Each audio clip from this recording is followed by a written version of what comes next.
नमस्कार विद्यार्थियों, मैं शुभम कुमार आप सभी का फिर से एक बार स्वागत करता हूं एडुलॉजी के इस यूट्यूब चैनल पर।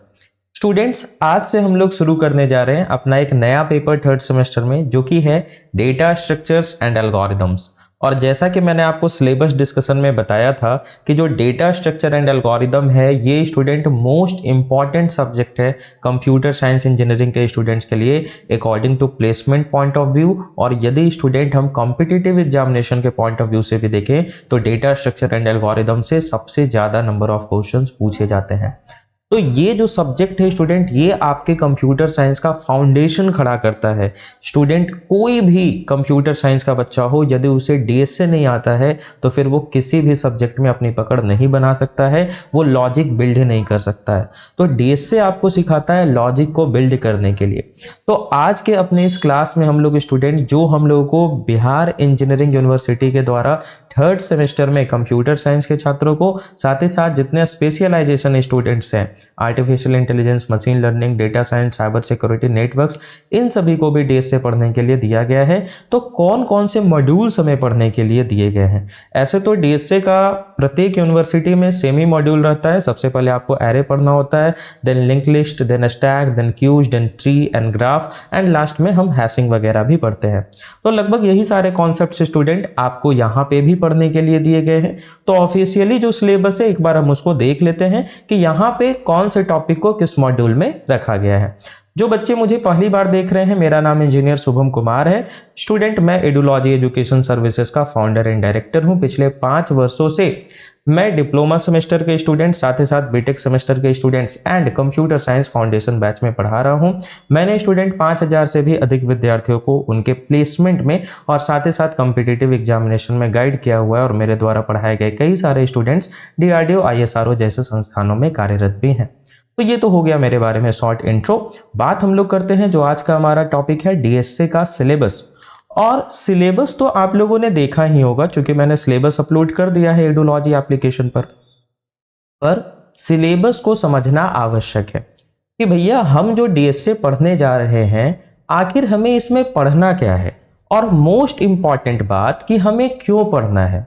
जब भी आप कोई सब्जेक्ट पढ़िए, विशेष करके जब आपका वह ब्रांच पेपर हो, तो आपके मन में एक प्रश्न चिन्ह तो जरूर उठना चाहिए कि क्यों, व्हाई दिस सब्जेक्ट, क्यों हम डेटा स्ट्रक्चर एल्गोरिथम पढ़े।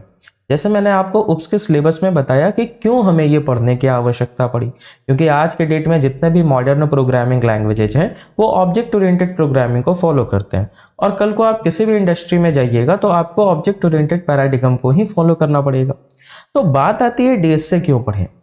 स्टूडेंट, आप याद कीजिए, जब आपने programming for problem solving first year में पढ़ा, और जितने लेटरल एंट्री के स्टूडेंट्स हैं, आपने जब सी लैंग्वेज पहली बार पढ़ा होगा, तो आपने एल्गोरिदम के बारे में थोड़ा सा पढ़ा होगा, जस्ट एक टॉपिक की तरह कि एल्गोरिदम क्या होता है। वहां पे आपको बताया गया होगा कि एल्गोरिदम होता है step by step solution to solve any problem. कोई भी प्रॉब्लम हो, उसको सॉल्व करने का जो स्टेप बाय स्टेप सॉल्यूशन होता है, उसको हम एल्गोरिदम कहते हैं। अब स्टूडेंट, यह जो प्रॉब्लम है ये कंप्यूटेशन प्रॉब्लम होना चाहिए। आपको ऐसा नहीं बोलना है कि मेरी वाली मुझे छोड़कर चली गई, इसका सॉल्यूशन बताओ। तो कंप्यूटर इसमें असमर्थ है भाई, वो हाथ खड़े कर देगा। यदि आपके पास कोई कंप्यूटेशन प्रॉब्लम है, कंप्यूटेशन प्रॉब्लम से हमारा तात्पर्य है जिस प्रॉब्लम को कंप्यूटर के रिसोर्सेज की सहायता से सॉल्व किया जा सके। So if you have any computational problem, then by the help of algorithm you can solve this problem. आप एल्गोरिदम डिजाइन कर सकते हैं इस कंप्यूटेशनल प्रॉब्लम के लिए। कैसे? एक छोटा सा उदाहरण लेते हैं कि यदि मान लिया जाए यूजर के पास एक प्रॉब्लम है कि उसको क्या करना है, 2 नंबर को जोड़ना है। तो इस प्रॉब्लम के लिए, इस कंप्यूटेशन प्रॉब्लम के लिए हम एक एल्गोरिदम डिजाइन कर सकते हैं। हम बोल सकते हैं कि first you have to take 2 variable, then 2 numbers from user. फिर हम क्या करेंगे, उन दोनों को ऐड करेंगे, थर्ड वेरिएबल में स्टोर कराएंगे, और फिर उस थर्ड वेरिएबल को प्रिंट कर देंगे। So by the use of these 4 steps we can perform the addition of 2 number. तो स्टूडेंट, हम किसी भी कंप्यूटेशनल प्रॉब्लम के लिए एल्गोरिदम बना सकते हैं। तो हम लोगों ने सी लैंग्वेज में बहुत ही छोटे छोटे लेवल पे एल्गोरिदम्स को पढ़ा। अब जब बात आती है लॉजिक बिल्डिंग की, जब आपके पास अलग अलग टाइप के प्रॉब्लम्स आते हैं, कंप्यूटेशनल प्रॉब्लम कई सारे हैं, और स्टूडेंट आपको यह जानकर आश्चर्य होगा कि यदि हम इवन कंप्यूटेशनल प्रॉब्लम की भी बात करें तो सारे कंप्यूटेशनल प्रॉब्लम हमारा कंप्यूटर सॉल्व नहीं कर सकता है। सुनने में थोड़ा सा आपको लग रहा होगा कि भैया ऐसा कैसा है, आज के डेट में तो सुपर कंप्यूटर हमारे पास आ चुका है। जी हाँ, यदि मैं बोलूं कि 70% ऑफ द कंप्यूटेशनल प्रॉब्लम हमारा जो कंप्यूटर है वो परफॉर्म नहीं कर सकता है, तो ये कैसे होता है सर, ये आप लोग जानिएगा। आगे हम लोग पढ़ेंगे theory of computation. I think आप लोगों को सेमेस्टर 5 या 6 में पढ़ने के लिए दिया गया है, वहाँ पे हम लोग देखेंगे इसके बारे में। फिलहाल स्टूडेंट, जब भी हमारे पास कोई कंप्यूटेशनल प्रॉब्लम आए तो हम उसको कैसे सॉल्व कर सकते हैं, स्टेप बाय स्टेप उसका सॉल्यूशन को कैसे डिजाइन कर सकते हैं, यही है बाबू क्या, एल्गोरिदम। तो डेटा स्ट्रक्चर एंड एल्गोरिदम में मोस्ट इंपॉर्टेंट है एल्गोरिदम। आपको लग रहा होगा कि ये एक सब्जेक्ट है, नहीं, ये 2 सब्जेक्ट है। आपको पढ़ने के लिए ये दिया गया है एक सब्जेक्ट के तौर पे। यदि हम एल्गोरिदम को देखें स्टूडेंट, तो एल्गोरिदम अपने आप में एक सब्जेक्ट है, अपने आप में स्टूडेंट ये क्या है, एक सब्जेक्ट है। इसमें हमें डिफरेंट डिफरेंट एल्गोरिदम्स पढ़ने हैं। जैसे स्टूडेंट, यदि मान लिया जाए कि आप एक यूजर हैं, है ना, आप एक यूजर हैं और लेट्स से कि आप क्या कर रहे हैं, एक एप्लीकेशन बना रहे हैं। किस लिए भैया, तो रैपिडो के लिए एप्लीकेशन बना रहे हैं, जिसमें कि आपको क्या करना है, शॉर्टेस्ट पाथ को फाइंड आउट करना है। नाउ लेट्स से स्टूडेंट कि आपके पास कई सारे ऑप्शंस हैं कि आपको यहाँ से इस रूट नंबर 1 से रूट नंबर 2 तक जाना है। आपके पास कई सारे रास्ते हैं, है ना, आपके पास कई सारे रास्ते हैं। आप किस रास्ते से जाएंगे और कौन सबसे शॉर्टेस्ट पड़ेगा, इसमें कई सारे स्टूडेंट और भी फैक्टर्स हो सकते हैं। तो इस तरह के कॉम्प्लेक्स प्रॉब्लम को आप क्या कर सकते हैं, एल्गोरिदम्स की सहायता से सॉल्व कर सकते हैं। अब जो हम एल्गोरिदम बचपन में बनाए थे, बचपन अर्थात जब हम फर्स्ट ईयर में थे तब जब हम बनाए थे, तो वहां पे हम टाइम कॉम्प्लेक्सिटी और स्पेस कॉम्प्लेक्सिटी का कोई भी ध्यान नहीं रखते थे। हम कुछ भी बना देते थे, चलो भाई ठीक है। लेकिन अब जब हम स्टूडेंट एल्गोरिदम्स बनाएंगे तो हम time complexity and space complexity का ध्यान रखेंगे। हम यह प्रयास करेंगे कि हम जो एल्गोरिदम बना रहे हैं, जब उसको हम इंप्लीमेंट करें किसी प्रोग्रामिंग लैंग्वेज में, तो कम से कम समय लगे उसको एग्जीक्यूट होने में, है ना, वह मेमोरी में कम से कम जगह ले, है ना। ऐसा एल्गोरिदम हम नहीं बनाएंगे जो कि बहुत ज़्यादा रैम ले रहा है ना। आप अपना ही उदाहरण लीजिए भाई, कि आपको यदि मान लिया जाए मैं एडुलॉजी का एप्लीकेशन इंस्टॉल करने के लिए बोलूं और एडुलॉजी का एप्लीकेशन 1 GB का हो, तो भैया आप में से बहुत सारे ऐसे स्टूडेंट्स होंगे जो कि इंस्टॉल ही नहीं करेंगे। लेकिन यदि हम बात करें एडुलॉजी के एप्लीकेशन की, तो लगभग 30-40 MB का है, कोई भी इसको इंस्टॉल कर सकता है ना। तो यहाँ पे स्टूडेंट टाइम और स्पेस दोनों मायने रखता है। तो ये हम लोग स्टूडेंट ये सब चीज यहाँ पे जानेंगे।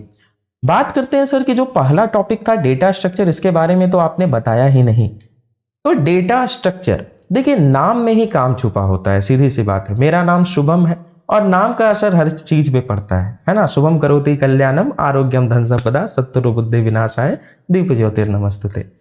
तो फिलहाल हम लोग बात करते हैं डेटा स्ट्रक्चर की। तो डेटा का मतलब आप सभी को पता है कि डेटा का अर्थ क्या होता है। आपके पास कोई भी, यदि मान लिया जाए आपका नाम है, मेरा नाम शुभम कुमार है, तो भैया यह भी एक डेटा है। मेरा जो आधार नंबर है, मेरा जो रोल नंबर है, मेरा जो रजिस्ट्रेशन नंबर है, मेरा जो कॉलेज का नाम है, आपका जो रोल नंबर है, ये सभी क्या है, डेटा। सो डेटा, कोई भी फैक्ट, कोई भी फिगर, उसको हम डेटा कहते हैं। आज के डेट में स्टूडेंट, डेट और डेटा दोनों अलग अलग है। डेट का मतलब होता है तिथि, दिनांक, तारीख। डेटा का अर्थ होता है सूचना। तो आज की तारीख में, आज के डेट में यदि हम अपने कंप्यूटर की बात करें तो यह बन चुका है एक डेटा प्रोसेसर। कंप्यूटर क्या है बाबू, कंप्यूटर डेटा प्रोसेसर है। अच्छा, हम लोग बचपन से एक डेफिनेशन रटते आ रहे हैं क्या कंप्यूटर का, कि a computer is an electronic device which takes some input from the user, process it and gives us output. ये ऐसा डेफिनेशन है जो हमें बचपन से रटाया जाता आ रहा है। ये डेफिनेशन का मतलब क्या है कि कंप्यूटर क्या है, एक ऐसा डिवाइस है जो कि यूजर से इनपुट लेता है। अच्छा, यूजर से क्या इनपुट लेता है, कोई ना कोई डेटा ही इनपुट लेगा ना भाई। तो यूजर से डेटा इनपुट लेता है और उसकी प्रोसेसिंग करता है एंड देन हमें आउटपुट देता है। तो कंप्यूटर के पास स्टूडेंट आज के डेट में बहुत ज़्यादा डेटा आ रहा है और डेटा सबसे अधिक इंपॉर्टेंट है आज के समय में।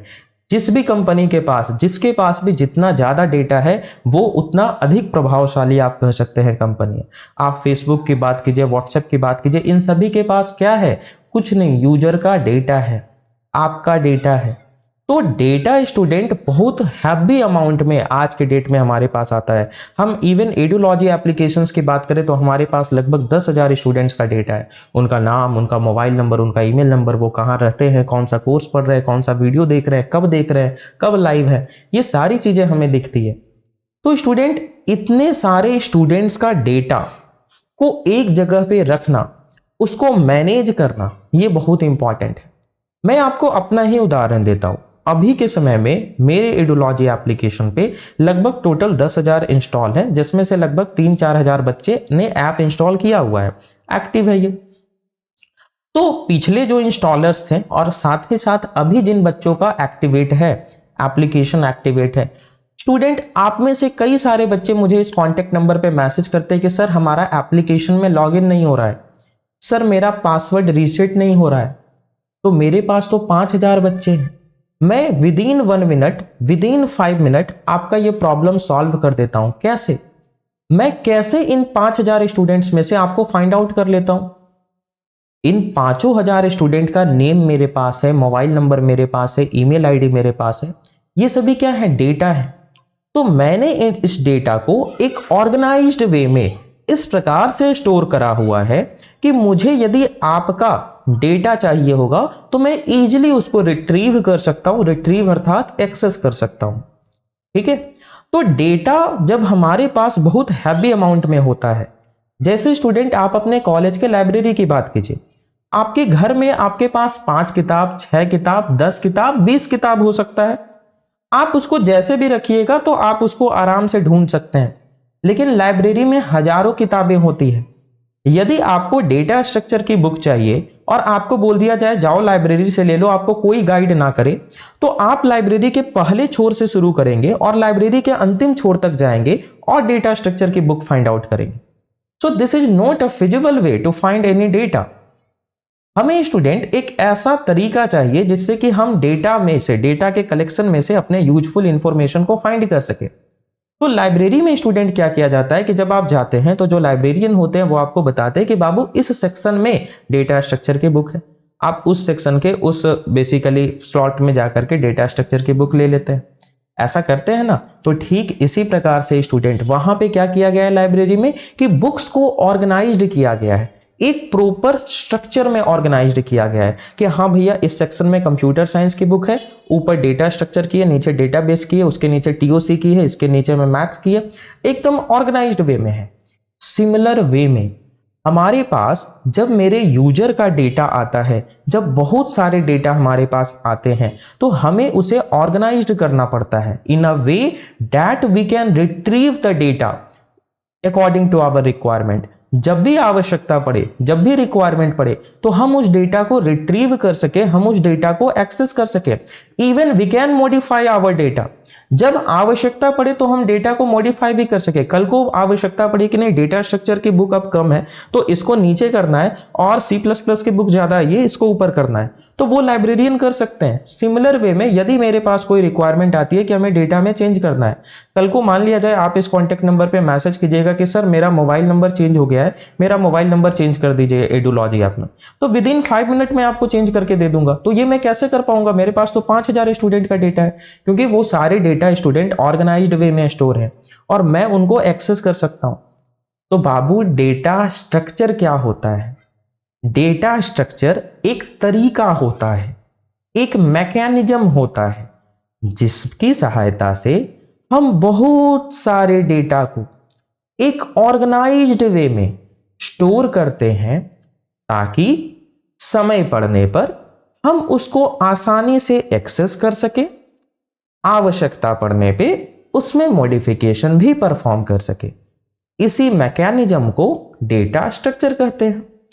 अब डेटा को रखने के और देसी भाषा में डेटा को यदि सरियाना हो तो उसका बहुत सारा तरीका है भाई। तो जी हाँ, डेटा स्ट्रक्चर के भी कई सारे मैकेनिज्म हैं। हम एरे के फॉर्म में स्टोर कर सकते हैं, हम लिंक्ड लिस्ट के फॉर्म में स्टोर कर सकते हैं, स्टैक के फॉर्म में, क्यू के फॉर्म में, ट्री के फॉर्म में, ग्राफ के फॉर्म में।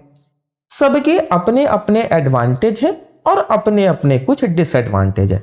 तो जैसे जैसे हम डेटा स्ट्रक्चर में आगे बढ़ते जाएंगे वैसे वैसे आप स्टूडेंट ये सारे कॉन्सेप्ट्स पढ़ते जाइएगा। तो सबसे पहले हम डेटा स्ट्रक्चर पढ़ेंगे कुछ दूरी तक, यानी कि कुछ लेक्चर तक, उसके बाद हम एल्गोरिदम शुरू करेंगे।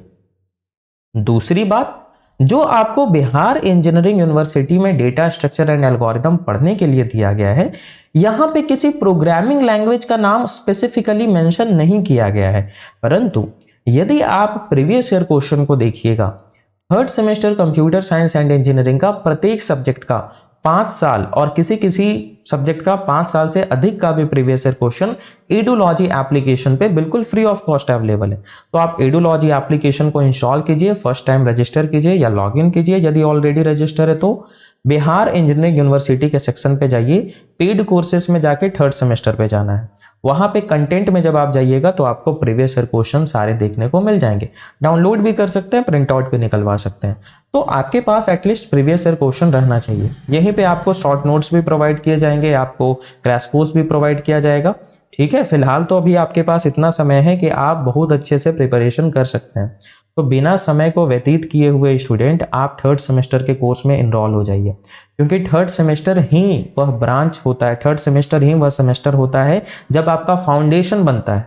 और किसी भी बिल्डिंग को बनाया जा रहा है, पिलर कमजोर होगा तो भैया मामला बिगड़ेगा आगे जाकर के। ठीक है, तो डीएसए का यदि आप प्रीवियस ईयर क्वेश्चन देखिएगा तो स्टूडेंट वहां पे कई सारे क्वेश्चंस डायरेक्ट सी लैंग्वेज से आए हैं।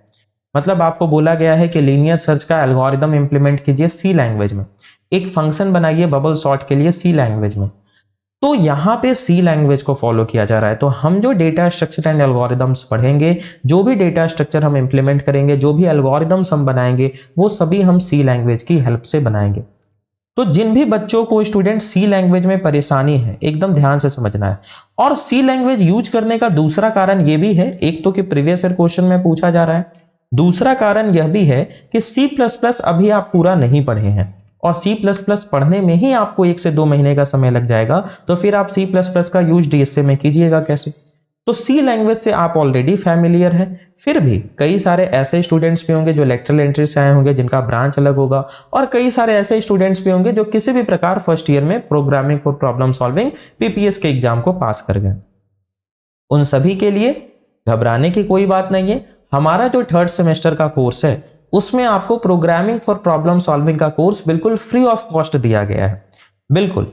तो आप स्टूडेंट थर्ड सेमेस्टर में जाइए कोर्स में, वहां पे प्रोग्रामिंग फॉर प्रॉब्लम सॉल्विंग का भी कोर्स अवेलेबल है, बिल्कुल फ्री ऑफ कॉस्ट। उसके लिए आपको एक्स्ट्रा फी देने की आवश्यकता नहीं है। वह 1499 का कोर्स है, पेमेंट नहीं करना है, आप क्लिक करेंगे आपको बिल्कुल फ्रीली एक्सेसिबल हो जाएगा। तो वहां पे आप क्या करेंगे बाबू कि आपको फंक्शन का कॉन्सेप्ट, रिकर्शन का कॉन्सेप्ट, स्ट्रक्चर का कॉन्सेप्ट, स्ट्रक्चर सबसे इंपॉर्टेंट है, और पॉइंटर का कॉन्सेप्ट मैंने लिखा हुआ है वहां पे, मैंने बना दिया है कि ये टॉपिक इंपॉर्टेंट है, आप वो टॉपिक को कंप्लीट कर लीजिए। और ऐसे स्टूडेंट जिनको कंप्यूटर में भी समस्या है तो कंप्यूटर फंडामेंटल का भी बिल्कुल फ्री कोर्स अवेलेबल है, लगभग 5 से 10 घंटे का वो कोर्स है। यदि आप 5-10 घंटा उस कोर्स में दे देते हैं तो यकीन मानिए कि आप कंप्यूटर के सारे बेसिक टेक्नोलॉजी से फैमिलियर हो जाइएगा। इवन मैंने वहां पे बाइनरी का कॉन्सेप्ट भी बताया हुआ है। तो स्टूडेंट ये जो थर्ड सेमेस्टर का आपका कोर्स है ये आपके लिए पूरी तरीके से डिजाइन किया गया है और आपके लिए बिल्कुल बेनिफिशियल है। तो बिना समय को व्यतीत किए हुए स्टूडेंट, क्योंकि अभी जो ऑफर चल रहा है फर्स्ट 50, केवल 2 स्टूडेंट्स का इसमें सीट बचा हुआ है, 48 स्टूडेंट्स ऑलरेडी रजिस्टर हो चुके हैं। तो हो सकता है कि आज 29 जनवरी को ही यह ऑफर आपका समाप्त हो जाए। तो आगे आपको जब भी कोर्स मिलेगा तो बाबू आपको इससे ज्यादा फीस ही देना होगा। तो बिना समय को व्यतीत किए हुए आप इस कोर्स को ज्वाइन कीजिए, और किसी भी प्रकार की समस्या के लिए स्टूडेंट यहाँ स्क्रीन पे जो कॉन्टेक्ट नंबर दिया गया है आप इस पे हमसे बात कर सकते हैं।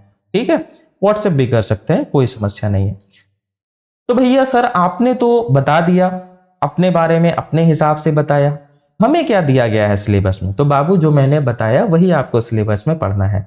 मॉड्यूल 1 में इंट्रोडक्शन दिया गया है।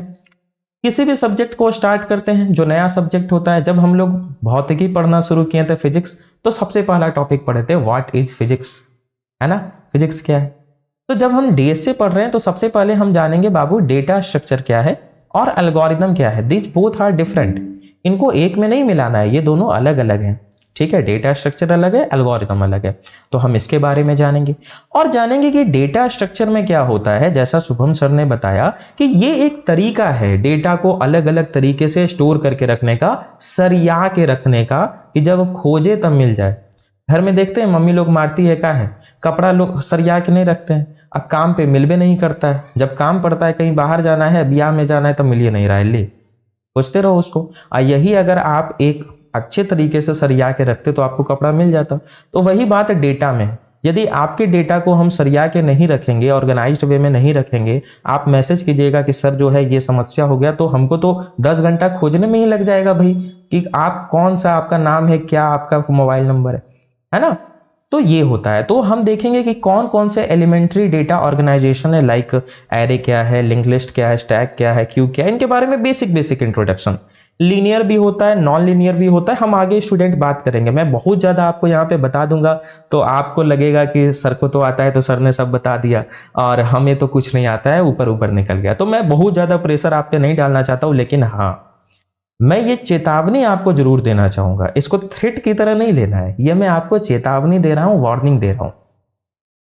यदि आप थर्ड सेमेस्टर में इस सब्जेक्ट को नहीं लेते हैं सीरियसली, तो यकीन मानिए कि आज से 1.5 साल के बाद जब आप बीटेक पास कर जाइएगा, आप पछताइएगा। और ये बात उस समय आपको याद आएगी। अभी आपको बहुत बुरा लग रहा होगा, मैं जान रहा हूं, बहुत सारे स्टूडेंट को लगता है, आपको लग रहा होगा सर अपना कोर्स बेचने के लिए करें। नहीं, आप हमसे पढ़िए, आप कहीं और से पढ़िए, किसी से पढ़िए, सेल्फ स्टडी कीजिए। आप डीएसए सब्जेक्ट पे सबसे ज़्यादा फोकस कीजिए, क्योंकि स्टूडेंट ये सब्जेक्ट यदि आपका बिगड़ा, तो मैं बार बार कह रहा हूं, पिलर बिगड़ जाएगा। ठीक है, तो डीएसए को बिल्कुल भी इजीली नहीं लेना है। और जो भी बच्चे नए हैं, आप सभी लोग 12th करके आए हैं, तो आपको इसके बारे में कुछ भी आइडिया नहीं है। कॉलेज में कितना समय होता है बाबू, जनवरी निकल गया, फरवरी में पता चलेगा कहीं दुर्गा पूजा नहीं, सरस्वती पूजा हो रहा है, कभी भसान हो रहा है, कभी फ्रेशर पार्टी मनाया जा रहा है, कभी फेयरवेल हो रहा है ना। एग्जाम चल रहा है मिड सेमेस्टर, अभी 7th वालों का एग्जाम होगा, ठीक है, उसके बाद आपका फर्स्ट ईयर का एग्जाम होगा, मार्च में आपका मिड सेम हो जाएगा, अप्रैल में छुट्टी कुछ रहेगा, मई में एग्जाम हो जाएगा। कब पढ़िएगा आप, कॉलेज में कितना क्लास हो जाएगा। तो प्रयास कीजिए कि स्टूडेंट ऐसे जगह से पढ़ने का, और हम तो आपको बिल्कुल अफोर्डेबल फी में प्रोवाइड कर रहे हैं। किसी भी प्रकार की समस्याओं फी से रिलेटेड यहाँ पे कांटेक्ट नंबर है, आप कांटेक्ट कीजिए। आप हमारे बारे में नहीं जानते तो हमारा यूट्यूब चैनल है एडुलॉजी, आप सर्च कीजिए, वहाँ पे आपको दिख जाएगा। और दूसरी बात कि कभी भी इधर उधर नहीं फंसिए, आप हमसे पढ़िए, कहीं से भी पढ़िए, परंतु ऐसे जगह से पढ़िए, ऐसे टीचर से पढ़िए जो कि बहुत दिन से पढ़ा रहे हैं और जिनके पास अच्छा नॉलेज है। ठीक है, तो मेरे बारे में आप अलग अलग स्टूडेंट से पता कर सकते हैं। बाकी स्टूडेंट जो भी सर मार्केट में आ रहे हैं, क्योंकि मैं बहुत सारे ऐसे कोचिंग इंस्टीट्यूट में देख रहा हूं, मैं नाम नहीं लेना चाहूँगा, कि कुछ भी पढ़ा दिया जा रहा है स्लाइड पे ला करके, तो ऐसा नहीं होना चाहिए। हमारा उद्देश्य आपको केवल पास कराना नहीं है, और आपका उद्देश्य भी पास करना नहीं होना चाहिए। बहुत सारे बच्चे हैं बिहार बोर्ड से आ रहे, करे अरे पास हो जाएंगे, देखा जाएगा। क्या भाई, आप क्या कर लीजिएगा पास होकर के? आप अभी 3rd सेमेस्टर में हैं, आपको अभी 4th सेमेस्टर में होना चाहिए। आप जो है 2027 में पास हो जाइएगा। क्या कीजिएगा आप? आपके सीनियर क्या कर रहे हैं, आपके सुपर सीनियर क्या कर रहे हैं, पता कीजिए एक बार। ऐसे ही बैठे हुए हैं, तो सीनियर के बात में तो कभी रहना ही नहीं है। सीनियर के बात पे रहिएगा तो भैया आपका फिर फ्यूचर जाएगा। विशेष करके बिहार इंजीनियरिंग यूनिवर्सिटी में कैसे छात्र हैं आपको पता है, तो आपको अपना देखना है कि आपको क्या करना है ना। आपके सीनियर क्या कर रहे हैं, तो भैया टीसीएस में जाके काम कर रहे हैं, कितना मिल रहा है, तो बोलना नहीं चाहिए, लेकिन अच्छा नहीं लगता है भाई। तो आपको अपना भैया अभी से मेहनत करना होगा, ठीक है। तो चलिए, आई होप आप लोग समझ गए, अच्छे स्टूडेंट हैं। अब हम लोग स्टूडेंट यहाँ पे आगे क्या पढ़ेंगे, डेटा स्ट्रक्चर पे अलग अलग ऑपरेशन कर सकते हैं। जैसे मैंने बताया ना कि मेरे पास 5000 स्टूडेंट का डेटा है। अब मान लिया जाए कोई नया स्टूडेंट आता है, तो वो रजिस्टर करेगा, तो मेरे डेटा स्ट्रक्चर में उसकी एंट्री हो जाएगी। अभी मान लिया जाए आपके पास एडुलॉजी एप्लीकेशन नहीं है, आप इंस्टॉल कीजिएगा, उसमें अपना डेटा एंटर कीजिएगा, तो वो क्या हो जाएगा, इंसर्ट हो जाएगा। मान लिया जाए कोई पुराना स्टूडेंट है और मुझे उसका डेटा डिलीट करना है, तो मैं डिलीट कर सकता हूं, मैं ट्रैवर्स कर सकता हूं, यानी कि सब स्टूडेंट्स के डेटा को एक बगल से देख सकता हूं। तो ये काम कर सकते हैं। आगे हम पढ़ेंगे स्टूडेंट एनालिसिस ऑफ एल्गोरिदम। देखिए स्टूडेंट, जैसा मैंने बताया कि हम लोग सी लैंग्वेज में किसी भी प्रकार का एल्गोरिदम बना लेते थे, पर यहाँ पे ऐसा नहीं है। यहाँ पर हम जो एल्गोरिदम्स बनाएंगे हम उसको एनालिसिस करेंगे कि भैया ये जो एल्गोरिदम है इसकी टाइम कॉम्प्लेक्सिटी क्या होगी, स्पेस कॉम्प्लेक्सिटी क्या होगी। एल्गोरिदम को आप ऐसे समझिए स्टूडेंट कि जैसे कोई बिल्डिंग बनाना होता है, कोई यदि मान लिया जाए आपको भवन बनाना है, भैया आपके कॉलेज का ही बिल्डिंग है, तो आपको क्या लगता है कि आपका कॉलेज का बिल्डिंग कैसे बना? मतलब ठेकेदार आया, ईटा गिट्टी बालू गिराया, चलो भाई शुरू करो, आराम से कुर्सी पर बैठा हुआ है, ऐसे तो नहीं हुआ होगा। सबसे पहले एक प्लान किया गया होगा कि भैया इतना बाय इतना का जमीन है, ये चीज हमको चाहिए, एक ऑडिटोरियम चाहिए, 3 हॉस्टल चाहिए, एक एकेडमिक ब्लॉक चाहिए एंड सो ऑन। उसके बाद एक सिविल इंजीनियर के पास गया होगा, वहां पे स्टूडेंट स्ट्रक्चर बनाया गया होगा कि देखिए आपका बिल्डिंग ऐसा दिखेगा, ऑडिटोरियम ऐसा दिखेगा, फिर उसके हिसाब से बनाया गया। तो जब स्टूडेंट वो सिविल इंजीनियर ड्राइंग बनाता है ऑटोकैड में, तो वो वहां पे एस्टिमेट बताता है। एस्टिमेट मतलब कॉस्ट को एस्टिमेट करता है। यदि उसने बताया कि लेट्स से स्टूडेंट 7 करोड़ का खर्च आएगा, तो वो एस्टिमेट बताता है 7 करोड़ 5 लाख का भी खर्च हो सकता है, 7 करोड़ 5,80,000 का भी खर्च हो सकता है ना। वो एक एस्टिमेट बताता है। वो टाइम का एस्टिमेट बताता है कि सर 11 महीने का समय लगेगा, 10 महीने 15 दिन भी लग सकता है, हो सकता है 1 साल 3 महीने लग जाए, एक एस्टिमेट बताया जाता है। ठीक इसी प्रकार हम जो एल्गोरिदम बनाते हैं वो हम किसी प्रोग्रामिंग लैंग्वेज में नहीं बनाते हैं। ऐसा नहीं कि हम एल्गोरिदम सी लैंग्वेज में बना रहे हैं, C++ में बना रहे हैं। एल्गोरिदम मतलब होता है लॉजिक बताना कि ये हमारा लॉजिक है भैया, आप इसको किसी भी प्रोग्रामिंग लैंग्वेज में इंप्लीमेंट कर लो। हम जब बिल्डिंग बनाते हैं, तो हम जब बिल्डिंग का डिजाइन बनाते हैं, तो डिजाइन बनाते समय सिविल इंजीनियर ये नहीं बोलता है कि आप ई कंपनी का सीमेंट लगाइएगा, ये कंपनी का छड़ लगाइएगा, है ना, यहां से आप बालू खरीदिएगा, है ना, कि कौन सा नदी का बालू लेना है, ये सब से मतलब नहीं होता है। वो केवल आपको स्ट्रक्चर बताता है। ठीक इसी प्रकार से जब हम एल्गोरिदम डिजाइन करते हैं तो हम आपको प्रॉब्लम का सॉल्यूशन बता रहे होते हैं कि this is your problem and this is the step by step solution, now you can implement this solution in any programming language you want. आप सी में इंप्लीमेंट कीजिए, C++ में, जावा में, पाइथन में, अकॉर्डिंग टू योर चॉइस। तो यहाँ पे student algorithm को एनालिसिस करना बहुत इंपॉर्टेंट है। We will discuss it later. और इसके बाद आपको स्टैक एंड क्यूज पढ़ने के लिए दिया गया है, परंतु मैं पहले आपको लिंक लिस्ट पढ़ाऊंगा, क्योंकि स्टूडेंट जो सीक्वेंस होता है हमारा, पहले लिंक लिस्ट आता है, लिंक लिस्ट पढ़ेंगे और अगेन स्टूडेंट ये सभी डेटा स्ट्रक्चर है। इसके पहले मैं आपको एरे का भी कॉन्सेप्ट पढ़ाऊंगा, है ना, क्योंकि यदि आप एरे का कॉन्सेप्ट नहीं समझिएगा तो फिर आपको लिंक लिस्ट नहीं समझ में आएगा। तो एरे का कॉन्सेप्ट जानना बहुत जरूरी है। तो एरे पहले हम लोग समझेंगे। हालांकि आप सी लैंग्वेज में पढ़ चुके हैं, कोई बात नहीं, तो जो पढ़ चुके हैं उनका रिवीजन हो जाएगा, जो नहीं पढ़े हैं वो सीख लेंगे। एरे के बाद हम लोग लिंक लिस्ट देखेंगे। ये सभी नॉन लिनियर डेटा स्ट्रक्चर है। ठीक है, नॉन लिनियर डेटा स्ट्रक्चर मतलब क्या होता है कि एक के बाद आप दूसरे पे जा सकते हैं, फिर वापस भी आ सकते हैं। तो लिंक लिस्ट देखेंगे कैसे बनाते हैं। ये क्या है सर, ये नाम क्या है? कुछ नहीं है, सब धुआं है, कोई आसमान नहीं है। ठीक है, तो लिंक लिस्ट क्या है? ये भी एक डेटा स्ट्रक्चर है, डेटा को स्टोर करने का तरीका, बस बात खत्म। अलग अलग तरीका है, पढ़ेंगे तो देखेंगे। इसमें भी वही काम कर सकते हैं, ट्रैवर्स कर सकते हैं, डेटा को इंसर्ट कर सकते हैं, डिलीट कर सकते हैं। कैसे करेंगे ये यहाँ पे हम लोग जानेंगे। अलग अलग टाइप होते हैं लिंक लिस्ट के, ये यहाँ पे हम लोग देखेंगे। फिर उसके बाद ये आपको एल्गोरिदम पढ़ने के लिए दिया गया है। यहाँ ये जो आपका यूनिट है ना बाबू, ये एल्गोरिदम का है। इसको हम आपको अलग से पढ़ाएंगे, इसको हम आपको अलग से पढ़ाएंगे। एल्गोरिदम में हम लोग सबसे पहले देखेंगे सर्चिंग एल्गोरिदम। अब जैसे स्टूडेंट आप मान लिया जाए इस कॉन्टैक्ट नंबर पे मैसेज करेंगे कि सर मुझे कोर्स परचेज करना है ना, और जो है पेमेंट मैं कर दे रहा हूँ सर, डिस्काउंट में कर दीजिए आप। तो मैं आपसे पेमेंट ले लूंगा और मैं क्या करूंगा भाई कि एडमिन पैनल से आपको कोर्स का एक्सेस दे दूंगा। तो मुझे सर्च करना पड़ेगा ना, मुझे क्या सर्च करना पड़ेगा? आपका फोन नंबर। तो मैं अपने डेटाबेस में जाऊंगा जहां पे सारे स्टूडेंट्स का डेटा है, और मैं क्या करूंगा, फोन नंबर से स्टूडेंट आपको सर्च करूंगा। तो उन जो मेरे पास 10,000 स्टूडेंट का डेटा है उसमें से आपका डेटा आ जाएगा। तो सर्च करने के अलग अलग टेक्निक होते हैं। एक तो ऐसा हो सकता है कि आप लाइब्रेरी के पहले एंड से शुरू करें और डेटा स्ट्रक्चर का बुक खोजते खोजते खोजते खोजते दूसरे एंड तक जाए। ये सबसे बेकार तरीका है, जिसको हम लीनियर सर्च बोलते हैं। हमारे पास कई सारे एडवांस सर्चिंग टेक्निक्स हैं जो कि आगे हम लोग स्टूडेंट पढ़ेंगे, उनके कॉम्प्लेक्सिटी को एनालिसिस करेंगे। फिर सॉर्टिंग के बारे में पढ़ेंगे कि यदि हमारे पास कोई डेटा है, हमें उसे सॉर्ट करना है असेंडिंग ऑर्डर में, डिसेंडिंग ऑर्डर में, तो कैसे कर सकते हैं। हैशिंग के बारे में समझेंगे स्टूडेंट, बहुत ही इंपॉर्टेंट है।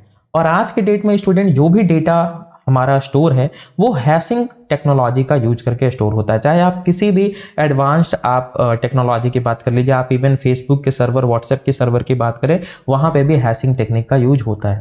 तो ये हम लोग बाबू यहाँ पे जानेंगे। तो इसके बाद हम स्टार्ट करेंगे स्टैक एंड क्यू, जो हमारा मॉड्यूल नंबर 2 है।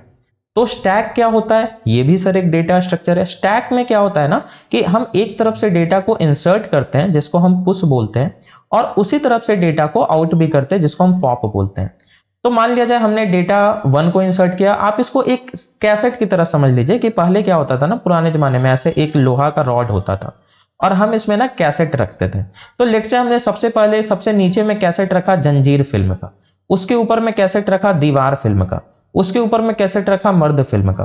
तो भैया सबसे लास्ट में हमने मर्द का जो है कैसेट डाला है, तो सबसे पहले मर्द वाला निकलेगा। तो ये लास्ट इन फर्स्ट आउट पे फॉलो करता है, ठीक है, कि जो सबसे लास्ट में इंसर्ट होगा वो पहले निकलेगा। या आप इसको फर्स्ट इन लास्ट आउट भी कर सकते हैं। फिलो नहीं बोला जाता है, जनरली लीफो बोला जाता है। जो सबसे अंत में जाएगा वो सबसे पहले निकलेगा। क्यू क्या होता है? तो ये थोड़ा और सिंपल है। ये क्या है भैया कि आपको एक एंड से डेटा को पुश करना है और दूसरे तरफ से डेटा क्या हो जाएगा, पॉप हो जाएगा। एक पाइप की तरह है बस। तो आप भैया जो डेटा को पहले डालिएगा, कतार की तरह समझिए ना कि आप बैंक में जाके लाइन लगते हैं, तो पहले जो व्यक्ति लाइन लगा वही आगे जाके पहले निकलेगा। तो ये फर्स्ट इन फर्स्ट आउट के प्रिंसिपल को फॉलो करता है। अब इसके अलग अलग टाइप्स होते हैं, we will discuss it later. Okay, चलिए। तो स्टैक एंड क्यू जब आप पढ़ लीजिएगा बाबू, तो आपका लीनियर डेटा स्ट्रक्चर समाप्त हो जाता है। फिर हम लोग शुरू करेंगे नॉन लीनियर डेटा स्ट्रक्चर। क्या स्टार्ट करेंगे? Non linear data structure. Non linear data structure क्या होता है? नॉन लीनियर डेटा स्ट्रक्चर में हम 2 प्रकार के डेटा स्ट्रक्चर पढ़ेंगे, एक ट्री पढ़ेंगे, एक ग्राफ पढ़ेंगे। ग्राफ अलग अलग टाइप के होते हैं, ट्री भी अलग अलग टाइप के होते हैं, हम इन सभी के बारे में पढ़ेंगे। हम बाइनरी ट्री पढ़ेंगे, बीएसटी यानी बाइनरी सर्च ट्री पढ़ेंगे, एवीएल ट्री पढ़ेंगे, अलग अलग ऑपरेशन भी इन पे परफॉर्म करेंगे। उसी प्रकार से ग्राफ को भी डिटेल से पढ़ेंगे। तो ये सभी लेक्चर्स आपको कहाँ पे मिलेंगे? तो ये सभी लेक्चर्स आपको मिलेंगे हमारे 3rd सेमेस्टर कंप्यूटर साइंस के कोर्स में। और स्टूडेंट आप बिल्कुल ट्रस्ट करके, बिल्कुल भरोसा करके आप विश्वास कर सकते हैं। और आप ऐसा समझिए कि यदि आप पूरी तरीके से अपने आप को मुझ पे सौंप देते हैं, लाइक इस प्रकार से, अब सौंप दिया इस जीवन का सब भार तुम्हारे हाथों में है, जीत तुम्हारे हाथों में है, हार तुम्हारे हाथों में।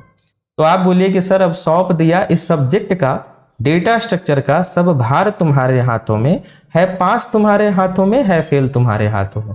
तो बिलीव मी स्टूडेंट कि केवल पास ही नहीं, एग्जाम में जब आप एंड सेमेस्टर एग्जाम में जाइएगा तो ऐसा कोई भी क्वेश्चन नहीं होगा जो आपको नहीं आ रहा होगा।